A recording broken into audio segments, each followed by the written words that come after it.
یورپی یونین کا اسرائیل سے عالمی عدالت انصاف کے فیصلے پر عمل درآمد کا مطالبہ۔ یورپی یونین کے مطابق عالمی عدالت کے فیصلوں پر مکمل عمل درآمد ہونا ضروری ہے، فریقین اس کے پابند ہیں۔ اسرائیل نے اپنی ہٹ دھرمی برقرار رکھتے ہوئے عالمی عدالت انصاف کا رفح میں فوجی آپریشن روکنے کا فیصلہ ماننے سے انکار کیا تھا۔ تہران میں پاکستان کے سفیر کا اہم اقدام، 2 مشترکہ سرحدی گزرگاہوں کو 24 گھنٹوں کے لیے کھول دیا گیا۔ تہران میں تعینات پاکستان کے سفیر محمد مدثر ٹیپو نے میر جاوا، تفتان، ریمدان اور گپت کو 24 گھنٹوں کے لیے کھول دیا۔ ان کا کہنا تھا یہ پاک ایران تجارت کے فروغ کے لیے بڑا قدم ہے۔ وزیراعظم شہباز شریف کی زیر صدارت ایپیکس کمیٹی کی اہم بیٹھک، اعلیٰ سول اور عسکری حکام شریک، اجلاس میں 4 وزرائے اعلیٰ کی بھی شرکت۔ اجلاس سے قبل وزیراعظم شہباز شریف سے army chief general Asim Munir کی ملاقات۔ ملک کی مجموعی سیکیورٹی صورتحال، سرمایہ کاری منصوبوں اور غیر ملکی حکام کی سیکیورٹی سے متعلق امور پر غور۔ غیر ملکی سرمایہ کاری کی راہ میں رکاوٹ برداشت نہیں، SIFC کا کردار اہم ہے۔ وزیراعظم شہباز شریف کہتے ہیں قرض کے بجائے سرمایہ کاری پر توجہ دے رہے ہیں، وفاق اور صوبے مل کر ملک کو ترقی کی راہ پر ڈالیں گے۔ عسکری قیادت نے سرمایہ کاری کے فروغ کے لیے کردار ادا کیا، تمام صوبے SIFC پر اعتماد کرتے ہیں۔ وزیراعظم شہباز شریف نے آئندہ مالی سال بجٹ کے لیے FBR کی 2 اہم ٹیکس تجاویز مسترد کر دیں۔ FBR نے مختلف اشیاء پر سیلز ٹیکس 18 سے 19% کرنے اور پیٹرولیم مصنوعات پر 18% تک ٹیکس لگانے کی تجاویز دی تھیں۔ وزیراعظم نے چیئرمین FBR کو متبادل تجاویز تیار کر کے دوبارہ بریفنگ دینے کی ہدایت کر دی۔ حکومت سیلز ٹیکس کے بجائے پیٹرولیم مصنوعات پر 60 روپے لیوی وصول کر رہی ہے۔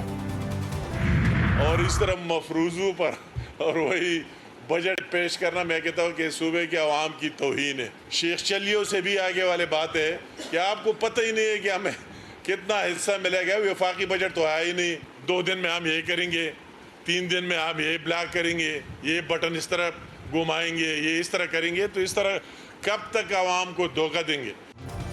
وفاق سے پہلے KP کا بجٹ پیش کرنا صوبے کے عوام کی توہین۔ خیبر پختونخوا کا بجٹ شیخ چلی کے مفروضوں کے مترادف ہے، عوام کو گمراہ کر کے آپ کو کچھ حاصل نہیں ہوگا۔ وفاقی وزیر انجینئر امیر مقام کا ثوابی بار ایسوسی ایشن کی تقریب سے خطاب، بولے کبھی کہتے ہیں وابڈا ہاؤس پر قبضہ تو کبھی کہتے ہیں اسلام آباد پر چڑھائی کریں گے۔ گورنر NXC پر تالا لگا کر پتہ نہیں کیا میسج دینا چاہ رہے ہیں۔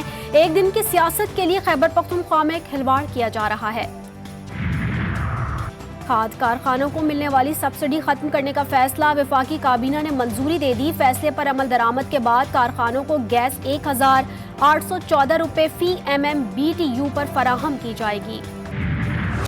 ملک میں بجلی کا بحران بے قابو، شارٹ فال 4968 میگا واٹ تک پہنچ گیا۔ مختلف شہروں میں 4 سے 6 گھنٹے بجلی غائب رہنے لگی۔ لائن لاسز والے علاقوں میں 12 سے 14 گھنٹے کی لوڈ شیڈنگ۔ پشاور میں بجلی کی بدترین لوڈ شیڈنگ پر شہریوں کا پارا ہائے، 1000 خانی گرڈ اسٹیشن کے باہر احتجاجی مظاہرہ۔ کراچی میں بھی گھنٹوں گھنٹوں بجلی غائب رہنے لگی۔ میں بجلی کا بل نہیں بھرتا، لیکن زبیر بھائی کی بھی بجلی جائے گی، اس لیے کہ میں بل نہیں بھرتا ہوں۔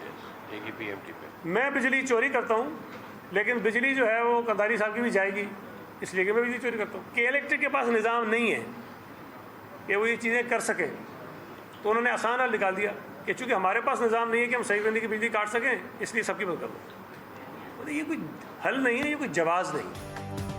سندھ کے وزیر بلدیات سعید غنی نے بھی بجلی کی لوڈ شیڈنگ پر ہاتھ کڑے کر دیے۔ کہتے ہیں بجلی کی لوڈ شیڈنگ پر قابو ہمارے بس سے باہر ہے کہ الیکٹرک نے کراچی میں مشترکہ سزا کا نظام رائج کر دیا۔ اداروں کے پاس سسٹم نہیں، چوری کی بجلی کا بل بھی ہم پر ڈال دیتے ہیں، جو بل نہیں دیتا اس کا کنیکشن کاٹ دیا جائے۔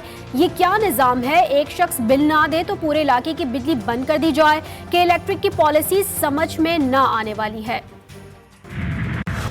ملک بھر میں قیامت خیز گرمی، کئی شہروں میں پارہ 50 ڈگری کو چھو گیا۔ دادو اور موجودڑوں میں سورج سوانیزے پر، سبی، لاڑکانہ، نواب شاہ، ٹھٹا، روڑی، خیرپور، سکھر سمیت سندھ کے کئی شہروں میں موسم بے انتہا گرم۔ چولستان میں بھی ریت تپنے لگی۔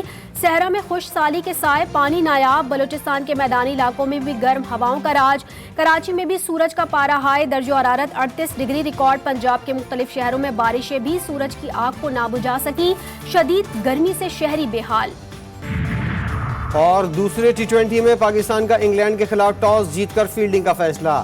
T20 میچز کی سیریز کا دوسرا میچ برمنگھم کے ایجباسٹن اسٹیڈیم میں کھیلا جا رہا ہے۔